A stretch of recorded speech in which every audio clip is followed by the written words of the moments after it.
Hello विद्यार्थियों, राजनीति विज्ञान के क्लास में आप सभी का हार्दिक स्वागत है।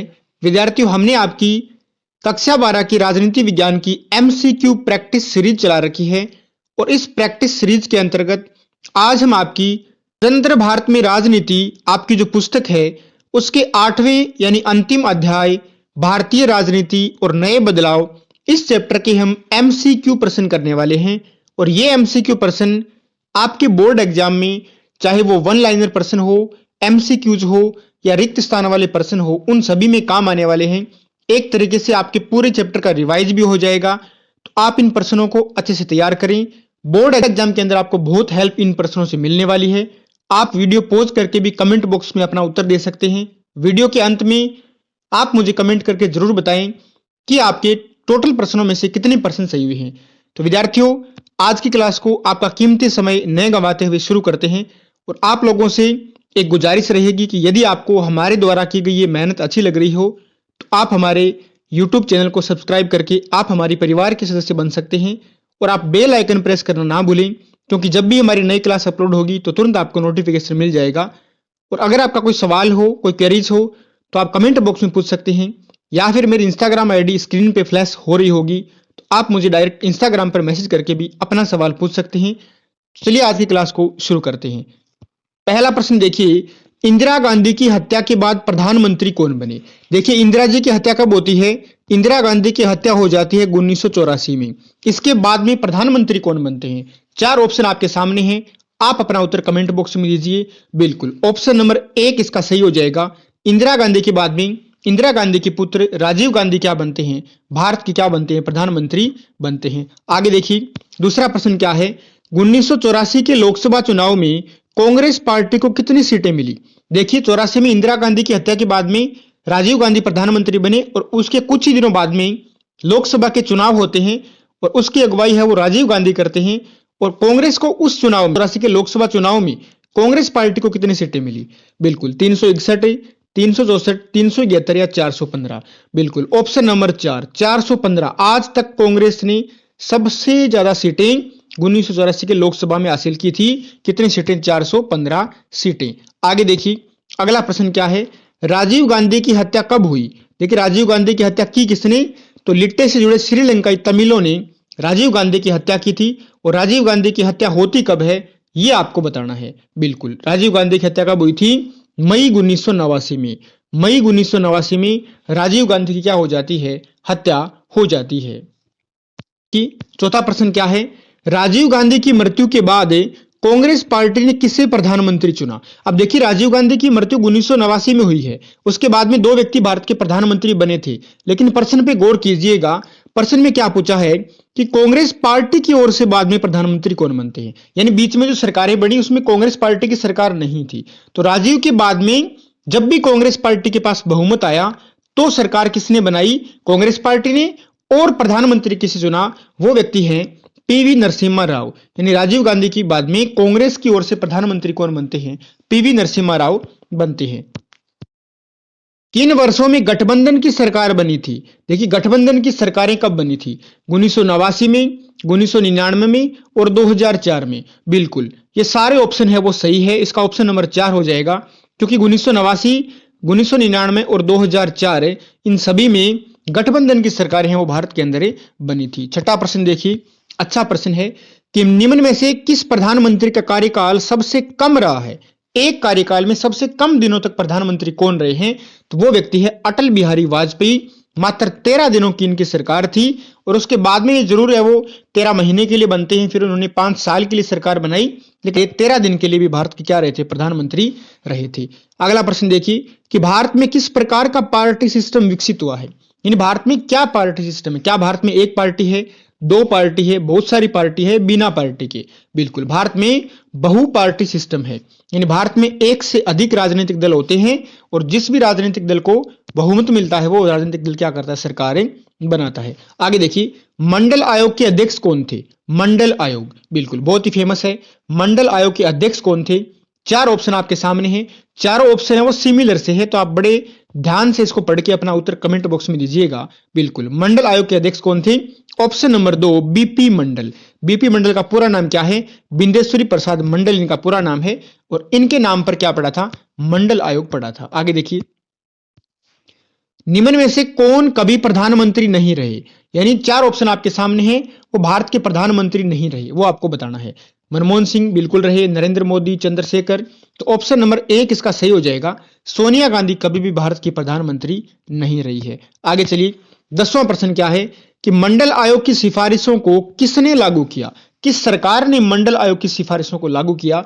राजग सरकार ने, संपर्क सरकार ने, राष्ट्रीय मोर्चा सरकार ने या वाम मोर्चा की सरकार ने? बिल्कुल ऑप्शन नंबर 3 राष्ट्रीय मोर्चा की सरकार ने मंडल आयोग की सिफारिशों को क्या किया था? लागू किया था। आगे देखिए, इंदिरा साहनी केस का संबंध निम्न में से किस विषय से है? जो इंदिरा साहनी केस था उसका संबंध किस विषय से है? तो इसका हो जाएगा ऑप्शन नंबर 2 मौलिक अधिकारों के हनन से संबंधित है आपका इंदिरा साहनी केस। आगे चलते हैं, 12 नंबर प्रश्न देखिए कि भारत में राष्ट्रीय और क्षेत्रीय राजनीतिक दलों को कौन मान्यता प्रदान करता है? अब भले ही वो राष्ट्रीय दल हो या क्षेत्रीय राजनीतिक दल हो, उनको मान्यता प्रदान करने का काम कौन करता है? राष्ट्रपति, निर्वाचन आयोग, संसद या फिर प्रधानमंत्री?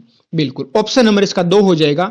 जो भारत का इलेक्शन कमीशन है, जो निर्वाचन आयोग है, वो इन सभी दलों को क्या करता है? मान्यता प्रदान करता है। 13 नंबर प्रश्न देखिए, निम्न में से सुमेलित है, जो सुमेलित है वो आपको बताना है।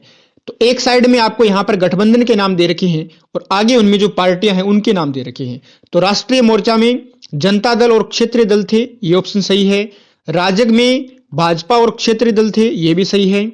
और संपर्क में कांग्रेस और क्षेत्रीय दल थे, ये भी सही है। यानी ये आपका एनडीए हो जाएगा और ये हो जाएगा यूपीए। ये तीनों ऑप्शन है वो क्या है? सही है। इसका मतलब इसका हो जाएगा ऑप्शन नंबर 4 उपयुक्त सभी। आगे चलते हैं, 14 नंबर प्रश्न देखिए, बहुत ही अच्छा प्रश्न है कि नई आर्थिक नीति के प्रावधानों की शुरुआत किसके समय हुई? देखिए, इससे 2 प्रश्न बनते हैं। जो भारत में नई आर्थिक नीतियां हैं उनकी शुरुआत किसके कार्यकाल में हुई? अगर शुरुआत का प्रश्न आए तो आपको बताना है राजीव गांधी। इसका उत्तर क्या हो जाएगा? राजीव गांधी। लेकिन पूर्ण रूप से भारत में आर्थिक सुधार किसने किए थे? वो किए थे पीवी नरसिम्हा राव ने। तो आप प्रश्न की लैंग्वेज को पढ़ के उत्तर दीजिएगा। बहुत सारे विद्यार्थी है वो ऐसे प्रश्नों को बोर्ड एग्जाम में गलत कर देते हैं। आगे देखिए, मंडल आयोग ने पिछड़ी जातियों के लिए शिक्षा संस्थाओं और सरकारी नौकरियों में कितने प्रतिशत आरक्षण की सिफारिश की? तो मंडल आयोग ने पिछड़ी जातियों यानी ओबीसी के लिए, अदर बैकवर्ड क्लासेज के लिए कितने परसेंट आरक्षण की मांग की? बिल्कुल कितने परसेंट? ऑप्शन नंबर 4 है 27% आरक्षण की सिफारिश की थी किसने? मंडल आयोग ने। आगे चलते हैं, बाम सेप का गठन कब होता है? बाम सेप पूरा नाम जरूर आप ध्यान रखिएगा, and minorities communities employees federation. BAMCEF का गठन कब होता है? बिल्कुल 1978 में। 1978 में बाम सेप का क्या होता है? गठन होता है। आगे चलते हैं, बहुजन समाज पार्टी का गठन कब होता है? बहुजन समाज पार्टी का गठन ये आपको बताना है। बिल्कुल कब होता है? 1984 में। और स्थापना किसने की थी? तो बहुजन समाज पार्टी की स्थापना किसने की थी? कांसीराम ने बहुजन समाज पार्टी की क्या की थी? स्थापना की थी। यानी बसपा पार्टी जो हम वर्तमान में देखते हैं उसकी स्थापना की बात हो रही है। 18 नंबर प्रश्न देखिए, किस वर्ष के बाद की अवधि को कभी कभार कांग्रेस के पतन और भाजपा के अभ्युदय की अवधि कहा जाता है? यानी वो कौन सा वर्ष था उसके बाद में कांग्रेस पार्टी का धीरे धीरे पतन होता गया और भाजपा का अभ्युदय होता गया। इसका मतलब है धीरे धीरे जो भाजपा ने अपना ग्राउंड है वो बढ़ाया, भाजपा को सीटें हैं वो काफी ज्यादा मिली। तो वो युग था, वो वर्ष था 1989 का। तो 1989 में भारत में जो गठबंधन का युग है वो शुरू होता है और 1989 के बाद में जो आपकी भाजपा पार्टी है उसका उदय है वो माना जाता है। हालांकि स्थापना इसकी 1980 में हुई थी। आगे देखिए, देश में 16वीं लोकसभा का गठन कब हुआ? 16वीं लोकसभा वर्तमान में कौन सी है? वर्तमान में 17वीं लोकसभा है जो 2019 में गठित हुई थी और 2024 तक आपकी रहेगी। तो 16वीं लोकसभा का गठन कब हुआ था? 16वीं लोकसभा का गठन होता है ऑप्शन नंबर 2 कब है? 2014 में 16वीं लोकसभा का क्या होता है? गठन होता है। आगे चलते हैं, कार सेवकों द्वारा अयोध्या स्थित बाबरी मस्जिद के ढांचे को कब गिराया गया? तो कार सेवकों ने जो बाबरी मस्जिद का ढांचा था वो कब गिरा दिया था? हालांकि अब ये विवाद है वो सुलझ चुका है। भगवान राम का मंदिर है वो काफी तेज गति से वो निर्माण कार्य चल रहा है और उसका जो प्राण प्रतिष्ठा समारोह है वो भी हो चुका है। तो कार सेवकों ने अयोध्या में स्थित बाबरी मस्जिद के ढांचे को कब गिराया ये आपको बताना है। बिल्कुल ऑप्शन नंबर 2 6 दिसंबर 1992 को, दिसंबर 1992 में कार सेवकों ने क्या कर दिया था, बाबरी मस्जिद के ढांचे को क्या कर दिया था, गिरा दिया था। बीपी मंडल ने किस पिछड़ा वर्ग आयोग की अध्यक्षता की, यानी बीपी मंडल ने कौन से पिछड़ा वर्ग आयोग की अध्यक्षता की। 4 ऑप्शन आपके सामने हैं, बिल्कुल दूसरा पिछड़ा वर्ग आयोग।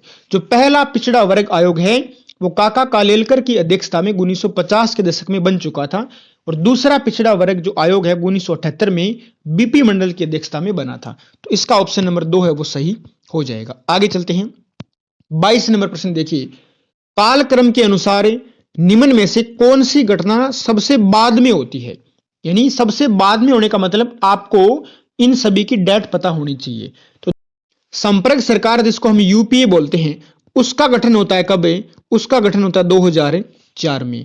राजग सरकार का गठन जिसको हम एनडीए बोलते हैं, एनडीए सरकार का गठन हुआ था 1998 में। जनता दल का गठन होता है 1988 के अंदर। और इंदिरा गांधी की हत्या कब होती है, इंदिरा गांधी की हत्या होती है 1984 में। तो अब आप बता सकते हैं कि सबसे बाद में कौन सी घटना हुई थी। तो सबसे बाद में ऑप्शन नंबर 1 इसका क्या हो जाएगा, सही उत्तर हो जाएगा। 2004 में संपर्क सरकार का क्या हुआ था, गठन हुआ था। आगे देखिए अगला प्रश्न, इसकी बात कर ही रहे थे, यह प्रश्न भी आ गया कि 17वीं लोकसभा के चुनाव में भाजपा को कितनी सीटें मिली। 17वीं लोकसभा जो कि 2019 में बनी थी और 2024 तक चलेगी, इसमें भाजपा बीजेपी को कितनी सीटें मिली है। ध्यान रखना एनडीए की बात नहीं हो रही है, यहां पे गठबंधन की बात नहीं, अकेली बीजेपी पार्टी को 303 सीटें। ऑप्शन नंबर 3, 303 सीटें मिली थी किस पार्टी को, भाजपा पार्टी को। तो विद्यार्थियों ये थे आपके भारतीय राजनीति नए बदलाव चैप्टर के इंपॉर्टेंट एमसीक्यू प्रश्न। आप इन प्रश्नों को अच्छे से तैयार करें, बोर्ड एग्जाम के अंदर आपको बहुत हेल्प इनसे मिलने वाली है। इनमें बहुत सारे प्रश्न है वो आपको बोर्ड एग्जाम में नजर आ सकते हैं। अगर आपको क्लास अच्छी लगी हो तो आप कम से कम एक मित्र के साथ इस क्लास को शेयर कर सकते हैं, और वीडियो अगर अच्छा लगा हो तो वीडियो को लाइक भी जरूर करें। और अब तक आपने हमारे यूट्यूब चैनल को सब्सक्राइब नहीं किया है तो आप इसको सब्सक्राइब करके हमें मोटिवेशन दे सकते हैं इसी प्रकार का स्टडी मटेरियल आप लोगों के लिए बनाते रहने के लिए। तो विद्यार्थियों मिलते हैं अगली क्लास में, तब तक अगर आपका कोई सवाल हो, कोई क्वेरीज हो तो मुझे कमेंट बॉक्स में या इंस्टाग्राम पर आप मुझे पूछ सकते हैं। तो मिलते हैं अगली क्लास में, तब तक के लिए जय हिंद, जय भारत, टेक केयर।